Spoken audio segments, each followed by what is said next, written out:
another sunrise, here the day comes. To another song for when tears fall down. There's nothing puts a mind at ease unless there's something within. Wonder whether you found peace in the sunrise, here the day comes. Better believe the truth will surface. So many people have prayed for justice. Look at the time that's passed. Where in the hell are the facts? Giving the guilty a pass. Look at the face of an angel. Look at the people that Tabitha touched. Bringing my city together with love. Through the pain, see your name, sing your song. Tabi's right here, never gone. People angry, secrets in the dark. Standing in this empty park. Tears are falling over broken hearts. Hope this song will keep a family strong. Your lives have changed since the day that she went away. I pray your family will find peace in some way. I know it's hard to cope. Hope feels like a broken road. Through the darkest days you're not alone. That's why you're hearing Tabi's song. So just say her name, sing her song. Even when the tears begin to fall, Tabi's with you, never gone. Keep on praying, God won't let who did this off. Justice ain't that far away, but until that day comes, say her name, sing her song. Even when the tears begin to fall, Tabi's with you, never gone. Keep on praying, God won't let who did this off. Justice ain't that far away, but until that day comes. how do we continue living without those we love? When the times of need, sometimes we just need a hug. Wish I had the words to say to make you feel more happy. Cause now that your world is different, there'll be no one like Tabi. That's how we feel. Now everybody's Singing Tabi's song. Light your candle, see her smile. You were not alone, you were not alone. Know your heart is aching and that time don't really heal. But your faith in God has kept you safe and always will. Something about this empty park just don't feel the same. When it's pouring you might see an angel when it rains. Something about this empty park just don't feel the same. When it's pouring you might see an angel when it rains. With you, oh how we miss you. It's so much harder these days than it was with you. Blow you a kiss too. Say see you later, never goodbye. Cause when the tears start flowing, Tabi's by your side. Say her name, sing her song. Even when the tears begin to fall, Tabi's with you, never gone. Keep on praying, God won't let who did this off. Justice ain't that far away, but until that day comes, say her name, sing her song. Even when the tears begin to fall, Tabi's with you, never gone. Keep on praying, God won't let who did this off. Justice ain't that far away, but until that day comes, just sing her song. Just sing her song. Just sing her song. Even when the tears start falling, just sing her song. Even when the tears start falling, even when the tears start falling, just sing her. Say her name, sing her song. Even when the tears begin to fall, Tabi's with you, never gone. Keep on praying, God won't let who did this off. Justice ain't that far away, but until that day comes, say her name, sing her song. Even when the tears begin to fall, Tabi's with you, never gone. Keep on praying, God won't let who did this off. Justice ain't that far away, but until that day comes.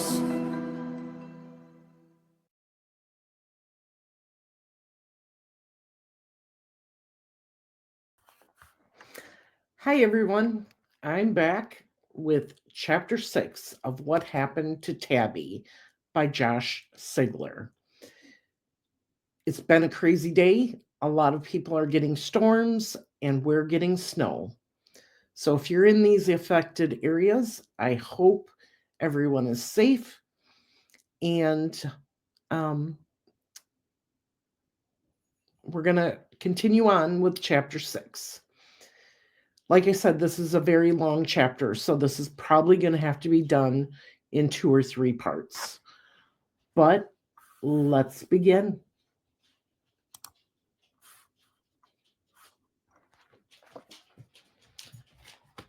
Chapter 6, Poking Holes. In a lengthy deposition, Amanda Neff, Kyle's wife, told Robert Alden, Balser's attorney, and Tipton County prosecutor Jay Rich a wide range of stories that shed some light on the possible motive to kill Tabi, including the dealing and consumption of drugs, as well as sexual encounters between Amanda, Kyle, and Tabi. In early 2003, Rich called Amanda in for questioning, and as the charges had been filed in the case, Alden was permitted to sit in on the deposition and lay out his own line of questioning. Amanda stated that her maiden name was Pratt and that she and Kyle were married on Christmas Eve in 2002, approximately 11 weeks after the murder occurred. At the time of the interview, Amanda had moved back in with her parents in the home on US 31 in northern Tipton County, as Kyle had been charged and was being held in the county jail. She was 20 years old at the time and had 2 young boys with Kyle after graduating from Tipton High School in 2001. Amanda met Kyle through a mutual friend, Morgan Tim. Tim's father owned the gas station portion of Cheryl's, while Kyle's mother owned the restaurant portion. Debbie Neff's parents bought the property in 1973 and set up the gas station restaurant Tandem, changing the name of the restaurant that had stood there since the 1950s, Briggs Diner, and adding the gasoline service station to the property at the crossroads of US 31 and State Road 28.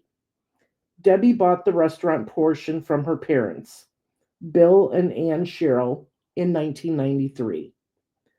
The property no longer exists, as it was acquired by the Indiana Department of Transportation sometime around 2015, and the state turned what was a 4-way stoplight into an interstate-style interchange with entry and exit ramps.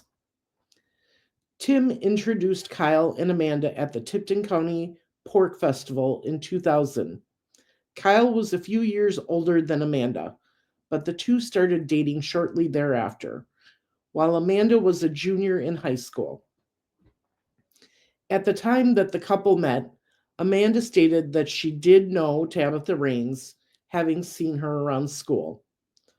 Although the two were 5 years apart in age, Amanda's mother worked in the cafeteria at Tipton Middle School, and that's where Amanda first became aware of Tabi, who was 5 years younger. The two first became acquainted during Amanda's senior year at THS, where Tabitha, as a freshman, shared a choir class with her. The two carried on conversations and struck up a friendship. Amanda told Alden that when they met, Tammy seemed to be far beyond her years in terms of maturity and relating to issues. Tabi was in trouble, or grounded, as Amanda put it, when the two met, and the two didn't actually hang out together outside of school until they had been friends for 3 or 4 months. Amanda didn't have a driver's license at the time, but the two would eat lunch together and converse at school. It was stuff like that. My parents never really let me go out and do much, Amanda said. At this time, around late 2000, Kyle had not met Tabi, but during an incarceration for a possession of marijuana charge in 2001, Amanda took Tabi to the jail with her for one her visits with Kyle. That's how she met him, and when he got out of jail, they became friends, and she was with Michael at the time. When he got out of jail, Amanda said, Kyle did 6 or 7 months in jail for the possession charge, and those charges came after he was convicted of theft, which also took place before Kyle and Amanda became a couple. Before Kyle went to jail for the possession charge, He had an apartment, and although Amanda told Alden that she didn't live there, she helped him pay for it. When he got out, the couple would split time between Amanda's parents' house and Kyle's mother's house. After Amanda graduated, the two moved in together in December of 2001. But when Kyle went to jail for charges related to Tabi's murder, that arrangement ended. We would go out with Tabi all the time and Mike, she said. They would come over and we would cook dinner on the grill or something. The couples continued to hang out, according to Amanda, up until about 3 or 4 months before Tabitha's death. Now, somebody stated that there was a time period when you stopped talking to each other, Alden said. That would be about 3 or 4 months before she died, Amanda said. Alden then asked what occurred, which led to the parties to stop hanging out together. Tabi gave us money for a pill. I can't remember what it was called. A&T or something like that, Amanda said. And Kyle said that he wasn't going to give her pill or give her money because he wanted to learn her a lesson. That was supposedly his way. Tabi had given Kyle $20 in July of 2002 when she was also employed at Cheryl's restaurant, but Amanda stated that she wasn't present for the exchange of cash. And Kyle said he wasn't going to give her the pill because he didn't want her messed up with all the drugs, supposedly, Amanda said. Alden probed from there and asked Amanda what type of drugs she was referring to.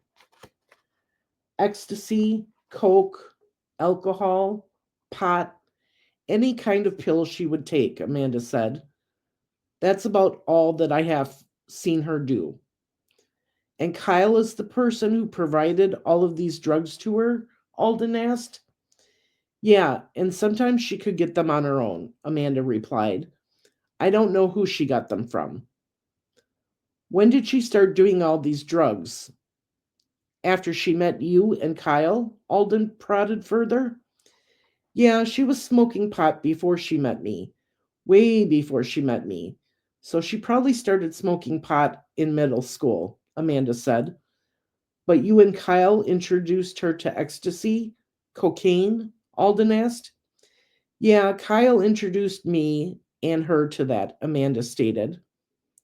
Alden then shifted the line of questioning to probe into timelines of events and stated up front that he knew that Amanda had trouble piecing together specific dates as to when specific events occurred.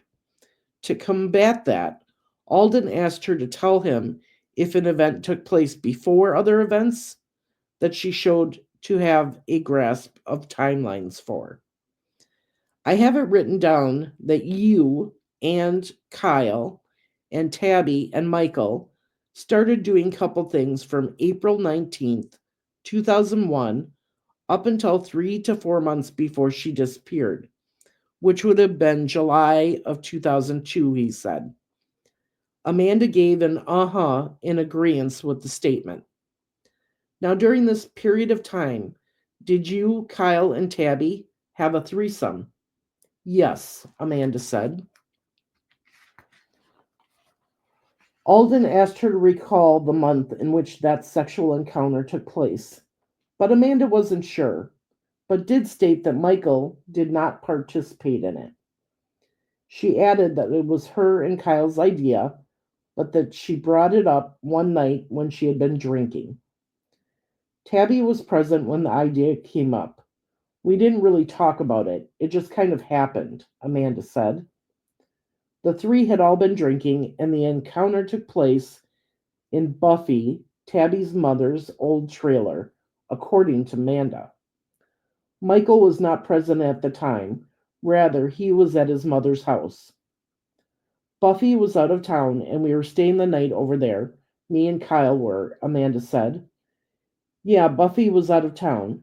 She was in Kentucky helping ex-husband Mark Tate do something. And Tabi was like, why don't you come over? We can get drunk or something. So me and Kyle went over and crashed and got drunk. And that happened. Amanda asked that Michael, I'm sorry, Amanda added that Michael was at his mother's house because he and Tabi had been fighting at the time.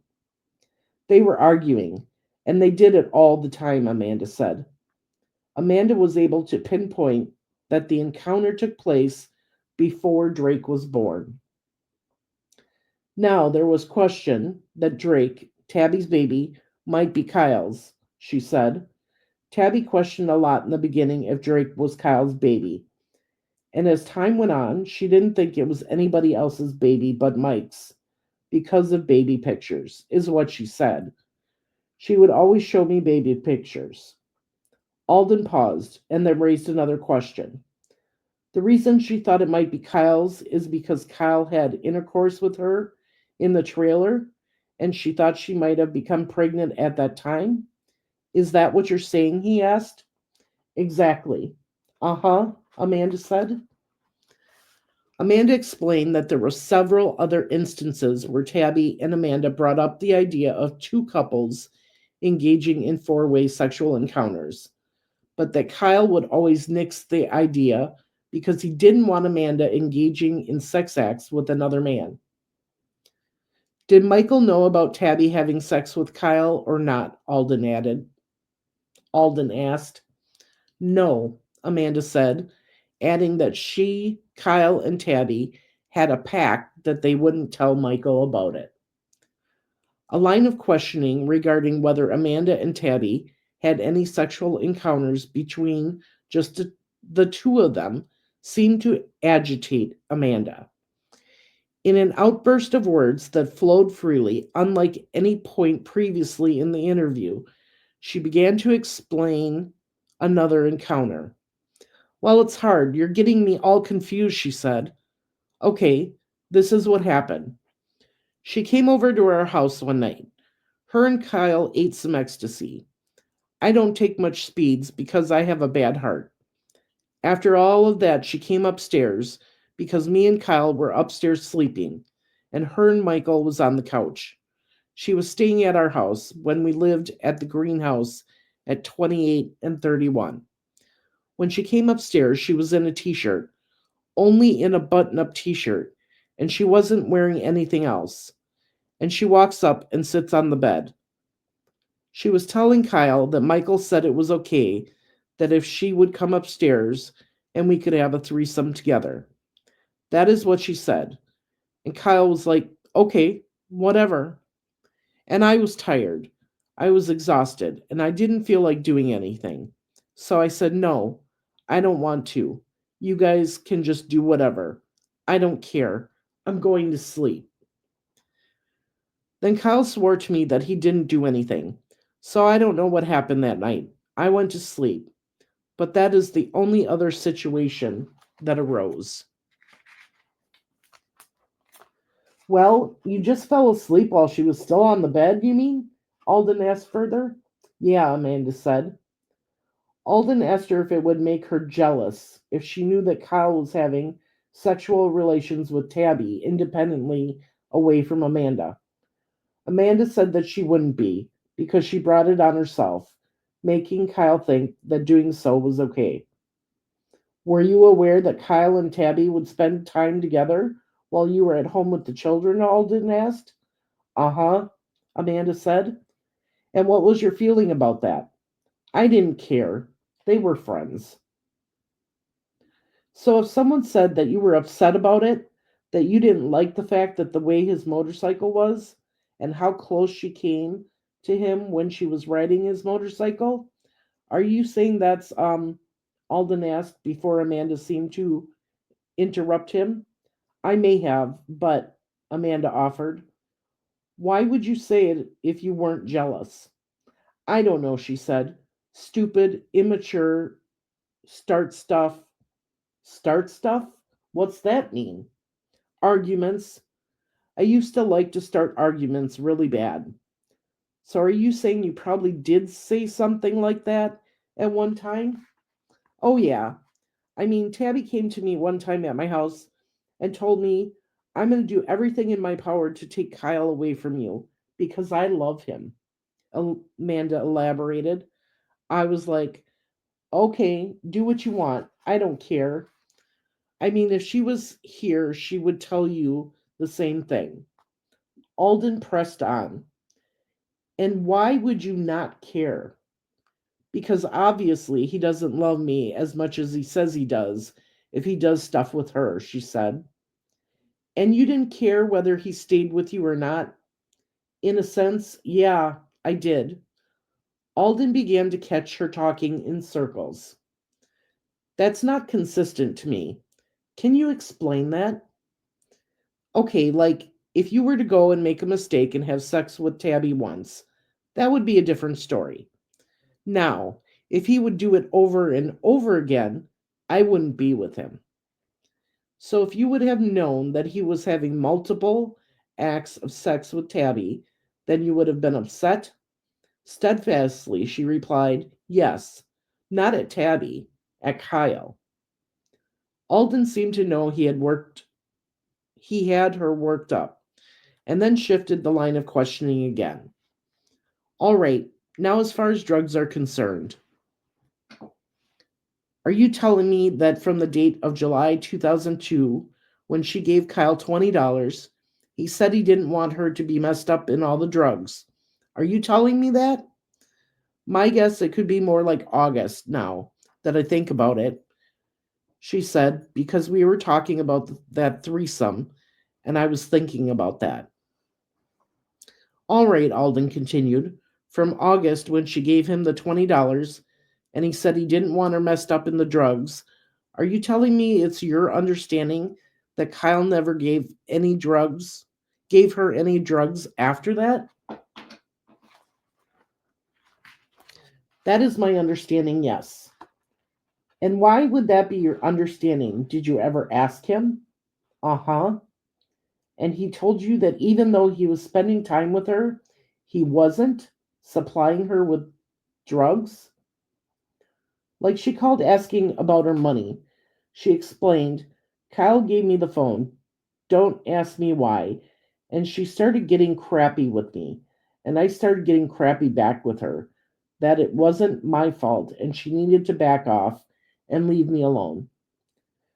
Then she started talking to Kyle and they got into it, she continued. And it caused a big argument. And we didn't talk to each other at all. And I talked to her once at Carter's or Marsh grocery stores in Tipton parking lot. And I told her I was sorry, and we got everything worked out. That was probably about a couple weeks before she died. I said, I'll give you a call sometime. But I was busy working and taking care of my child. Alden continued to redirect. So are you saying then that Kyle never had any contact with her, to your knowledge, from August of 2002 until the time she died? No, she said. He did that Wednesday that she came up missing. That's the only day that I know of that he had contact with her. Did he deny that he had been with her? I didn't ask. You never asked if he was with her? No. But you're saying he told you that he never gave her any drugs from that day forward. Right, she explained. I asked him, I was like, are you dealing drugs? And he said no, because I was just curious of what he was doing when he was gone all the time. And it was your understanding that she was mad at Kyle also? Yes. Why? What was Kyle's explanation to you as to why he just happened to be with her the night that she came up missing? The night she came up missing? Uh-huh, Alden deadpanned.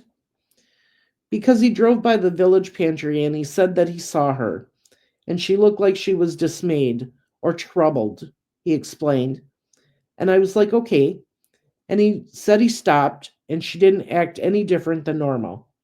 Just wanted to say hi, and she had Drake with her at the time at the village pantry. Roberta Souders, Michael Rain's mother, and Drake's paternal grandmother, gave a statement regarding the circumstances of that evening, which differs from Amanda Nuff's statement. She told authorities that she had Drake with her, even after Michael returned home from Indianapolis later that night. Souter said she remained awake until 3 a.m., waiting for Tabi to return, but she never did. Alden continued, seeming to have that in the back of his mind. Did he say who else she was with? No, she wasn't with anyone else that I'm aware of, except for Drake. Do you remember Town of Kempton, Marshal, Richard Bittner, and Tipton County Sheriff's Deputy Jeff Pike came over to talk to you all? He continued. Uh-huh. And do you remember what Kyle told them? When he came around front, he told them the same story he told me, that he saw Tabi at the village pantry and then went and dropped his helmet off at Dan's house, she said. He either did that before or after, I'm not sure. He's the only one that would know for sure. Alden quickly followed up. Say that last part again? He dropped his helmet off at Dan's house, and I don't know if he'd done that before or after he saw Tabi, she said. I'm not quite sure. He would be the only one that would know that, of course. But that's what he said. Alden then seemed to try and point out Balser's lack of involvement of any of the happenings to that point.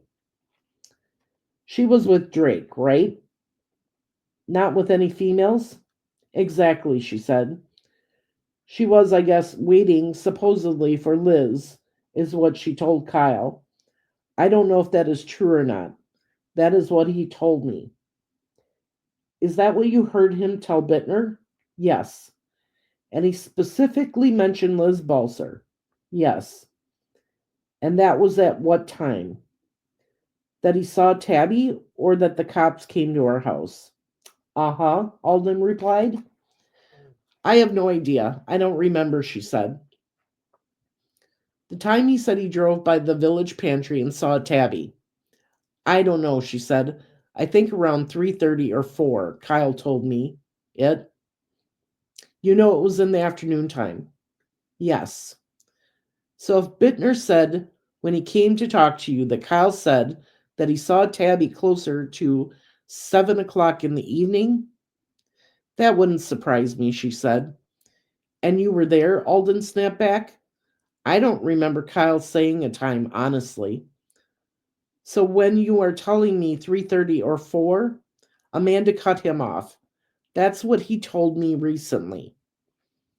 Alden is clearly aggravated with her at this point. I am asking you, my question to you, and this is real important, he said sternly, that you just listen to the question and answer, because we don't want any confusion about the facts here. Okay, all right, she snapped back. I don't remember. No possible confusion about the time.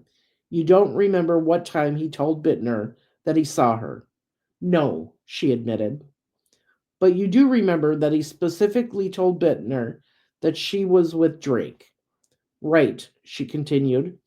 And Tabi was supposedly meeting with Balser because they were talking to him out front.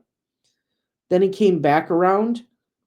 I was sitting on the porch, and he came back around and brought the guys with him and said, what is that girl's name that I told you she was going to meet with? Because he couldn't remember. And I was like, who? And he was like, that lesbian girl. And I was like, Liz? And he was like, yeah. And I was like, Liz Balser? And he told them that. And he told them again what happened. So Kyle didn't know Liz's name? Oh, no, she said. He did not know her very well at all. He only talked to her once that I know of. What occasion was that? When Kayla Amon and him were talking, which is one of my friends, Mandy Amon's little sister. They were talking, and he was wondering where Mandy was. I guess Liz was with Kayla, and he was talking to Liz about Brooke. I guess Liz and Brooke are friends, and Kyle was wondering how Brooke was doing. It's not clue it's not clear who she is referring to when she says Brooke. No other case files mention this individual. When was that in relationship to? Alden started, but was cut off. No clue, Amanda said. Kyle told me. I have no clue. It was long before Tabi died. Long before? Yeah. And obviously, you are not with Kyle all the time, or you would have known what he did when he left your house to get on the motorcycle and what he did that evening. Alden continued. Do you know what he did on the motorcycle that evening? First of all, when did he leave the house? I have no clue. I went with my dad to see my grandma because she was having minor knee surgery, and she's old, and I wanted to be there for her. So what time did you leave? Asked Alden. 11 o'clock. I would say around then. And we left, and I got back. I went to my parents' house, and I got there about 4 because my mom just got home, and she gets home every day at 4 from work. And I sat and talked to her and my sister for a little bit. And I got home about 4:30, and Kyle wasn't there. I called the restaurant and I talked to his mom, and he had left the restaurant around 3:30 or 4. So we just missed each other. Did Kyle work that day? Yes. Okay. So Kyle didn't leave any messages as to where he was going?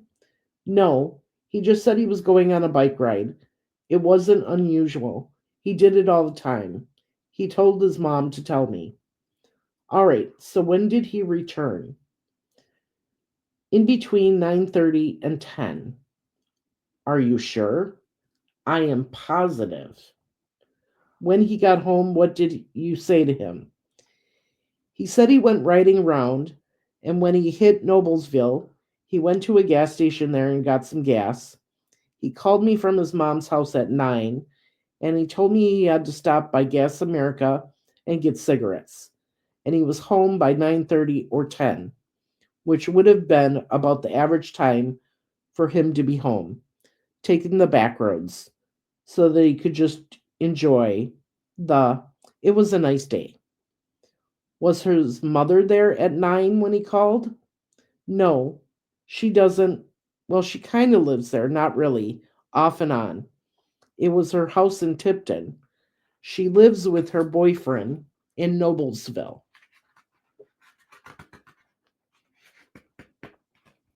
Why did you say he went to his mom's house?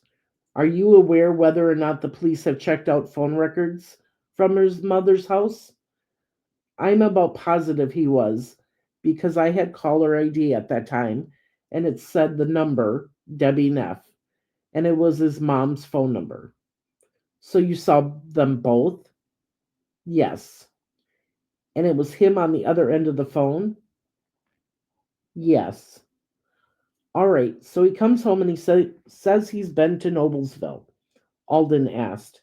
Just out riding around, she added to his question. And where else, he continued. Just out riding around in the country, enjoying the day. He and my dad would do it all the time. So, no other specific place? No, besides Dan and Tabi, and that was it. And Mandy. I take that back. He did say he stopped by Mandy's house after he stopped by VP around 5:30 or 6. Mandy, amen.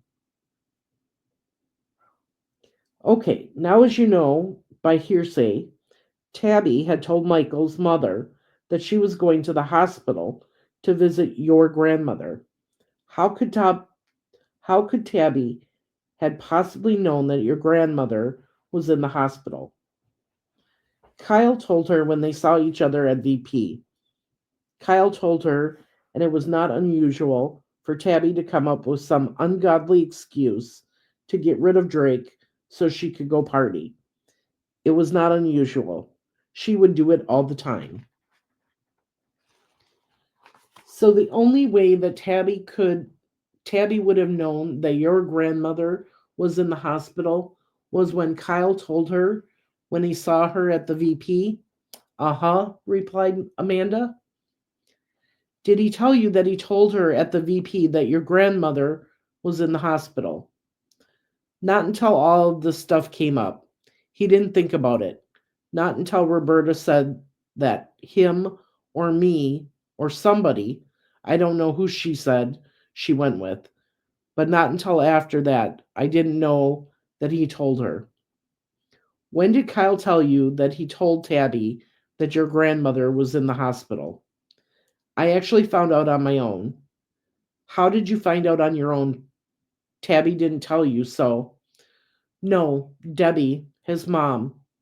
Roberta had called over there to the restaurant asking for our phone number, or if we were there or something along that line. I cannot remember, but she told her that Tabi was supposed to go with us, or I don't know who. I would imagine us, to see my grandmother in the hospital. Alden tested her. Right. So we know everybody thought that Tabi was going to see your grandmother. My question goes to how Tabi would have known that. You said Kyle told her at VP. The only way you could have known that would be if Kyle told you he told her. Yeah, he did. My question is, when did Kyle tell you he told her this? That Thursday morning, after I asked him my question. He told me that Thursday morning. Okay, did Roberta call your house? Yes. Did she come over to your house? No. And when she called your house and asked if you knew anything about it, were you talking to her or was Kyle? Kyle was. Did you hear the conversation? Uh-huh. And did Kyle admit or deny that he had picked up Tabi? Deny. So he denied he picked up Tabi? He just said he saw her at the VP? Yes. Did he tell Roberta in that same conversation that he told Tabi at the VP that your grandmother was in the hospital? Or did you question him after he hung up? I'm not quite sure about that. But I know he said no about having been with her, saying, "What are you talking about?" And he walked downstairs. That's why I don't remember. They went off the record for a short while, and then resumed the interview. Alden tried to continue with the same line of questioning. So Roberta called, and are you saying that you only heard Kyle say he only saw her at VP and did not take her home from the VP? Uh-huh. How could he have taken her home from VP with a motorcycle, baby, and baby stroller? Alden made it clear. I'm not asking how. Sorry, Amanda said. It is just common sense. I'm just asking if that is what he said. That is exactly what he said. I'm just getting the facts of what you remember. Right. Uh-huh. And then you had a conversation with him. You think maybe later, and you think maybe that he had told Tabi that your grandmother was in the hospital? Uh-huh. And has Kyle always denied to you that he did not pick her up from her house after she took Drake home that afternoon? Yes. Were you upset? Let's go back to August. You didn't talk to Tabi because of the drug deal only. Is that correct? Uh-huh. Your testimony is that you never knew that there was any sexual relations, or not on an individual basis, between Kyle and Tabi after August. Right. I asked him. He said no. You also testified that if you knew that there had been continuous sexual contact, that you would have been upset. Yes. Alden then introduced some new players into the equation.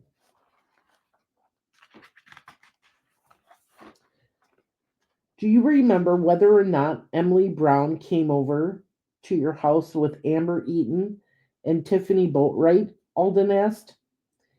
It's not entirely clear how these three factor into the case. Yes, Amanda said. Do you remember when that was? I think it was either Wednesday night or Thursday night. I think it was Thursday night. It was late, late, late, like almost midnight. And you remember you were present when Kyle was talking to them? Yes. And did Kyle ever tell them that he dropped Tabby off at her house? Nope. Do you remember telling Emily Brown, saying something to the effect that you would kill Tabby if your paths crossed? I said I'm going to beat her ass if she shows up for using my grandma as an excuse. And now I have to deal with all of this cop stuff, is what I said. I didn't say kill. And was it because of using your grandma as an excuse? Right, exactly. Because I had no clue of what was going on. I just figured she needed a break. And that was because the police were beginning to question you and things like that? Right? Uh huh. 2 weeks before her death, you said you did try to make up with Tabby at the Marsh store. Is that what you said? Uh huh. Tell me what exactly occurred at that time. Kyle was inside. I can't remember exactly. Somehow or some way he said that he had seen how Tabby had gotten there, or he saw Tabby walk in there, and he said, "Oh great, here we go again." And I said, "What?" And he said, "Tabby's in there." And I said, "Don't worry about it. I won't blow anything out of proportion." He's like, "Okay." And we went in there, and I guess they talked, and I don't know what about, but they seemed cool and everything when they came out. Then she started talking to me. "What's all this stuff I hear you calling me a bitch and all this stuff?" And I was like, "What are you talking about?" And I was like, "Maybe I did call you that because you were driving me crazy, asking me about your money. But I'm sorry. Maybe we can get together sometime." And she was like, "Okay, give me a call when you're not busy." And Liz came up from behind and she was like, "Hey, Tabby, come here." And she left and went to talk to Liz. Alden probed from there. "Liz who?" he asked. "Balser," Amanda replied. "She was at the Marsh store?" "Yeah, the same day she pulled up behind our car and told Tabby to come talk to her. So they went and talked, and she went back with Roberta, which took her home, I imagine." "So Roberta saw Liz with Tabby?" "Uh-huh." "And what car was Liz driving at the time?" "That big red boat thing. I have no clue what it is."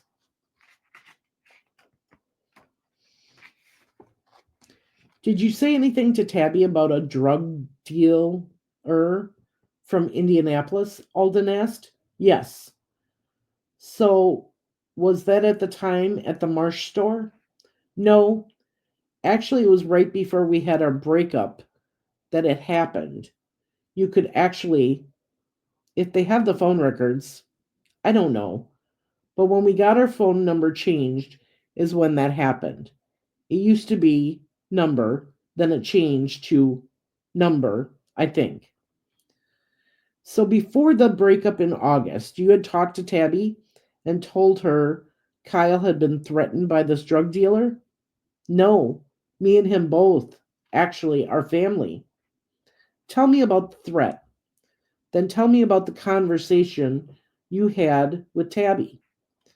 "The threat was we went over to this girl's house. Her name was Tabby, too." "This was in Indianapolis." Alden double checked. "Yes. We went over to her house to get some cocaine. Then we got it, and we sat over there, and me and Kyle both snorted 3 or 4 lines together, and then we left. As we were leaving, she started blaming us both of stealing $60 worth, which would have been a gram of coke, I guess. But I didn't take it, and Kyle tells me to this day that he didn't take it, so I don't know where she is getting it. But after that, we left, and the next day, she called and said, if you don't give me your $60, then I'm going to come and kill your wife and your baby, or something along that line. So you didn't hear her? Huh? She told me too. She said, I'm going to hurt you guys really bad, is what she told me. She told Kyle. Did she come to your house? No, she called. So you're both on the same phone? Who? Me and Kyle? No. You said she told you, and she told Kyle. She talked to Kyle, then she said she wanted to talk to me. On the phone? Right. So she talked to each one of you separately. Exactly. And told you both the same thing. Uh-huh. I'm going to kill you and your mate and your child. Uh-huh. And so what was said about that then? To Tabi, I just told her pretty much what they said. No, what did you say to Tabi, the drug dealer? The drug dealer? Nothing. I just hung up the phone and started crying. I didn't know what to say. Did Kyle tell her he would make sure she got her money? Or what did he do? I don't remember really. All right. You did drugs in Indianapolis at Tabi, the drug dealer's house. Uh-huh. How much later was it that you told Tabitha Raines about this? Not long. You just called up Tabitha Raines and told her? No, she was over at our house. So the phone records that you were talking about were Tabitha, the drug dealer, to your house? The phone records I'm talking about is the phone records from my house, she explained. My phone records because we got our phone number changed. So whatever day your phone was changed is the day that Tabitha, the drug dealer, called you? Exactly, because we got our number changed. Who lives in the house now where you and Kyle lived? Nobody. Is that phone now disconnected? That number? Yes, yes. Alden then tried to probe into the details of the connection between Tabi Raines and Bolser. What, if anything, did Tabi tell you about Liz as far as their relationship was concerned? When did they become friends? I have no clue when they became friends, Amanda said. All I know is I asked her one time where she could get a bag of weed at, and she said, let me call Liz. And Liz came over there. And this is about the only time that I have ever talked to Liz. And Liz said, you'll have to give me your money, and I'll go get it and bring it back. And I wasn't about to do that. I was like, no, I don't give my money to people and then get ripped off. That's the only time I have ever heard her say anything about Liz, except for the time at Marsh.